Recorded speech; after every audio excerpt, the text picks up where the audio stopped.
ใหญ่นะครับการเรียนกบอยู่สหรัฐอเมริกาว่าเอกสารฉบับสมิธที่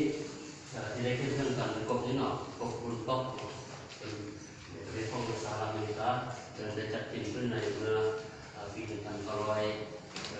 ลูก110อัน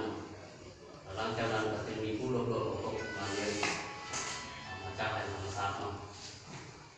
ข้อสองความหมายและความสัมพันธ์ของการเรียนกบ2.1ความหมายเป็นการสร้างเพิ่มให้กับเศรษฐกิจของครอบครัว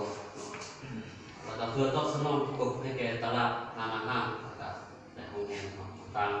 ๆเพราะว่าสิกบนี้มีรสชาติแซ่บดีแล้วก็มีความนุ่มมีทางดูเลี้ยงสูงเพื่อทดแทนกบที่5ในธรรมชาตินับมือนับ5 ยากขึ้นในแต่ละปีเนาะความสำคัญต้องจัดซ่อมความสำคัญเพื่อทดแทน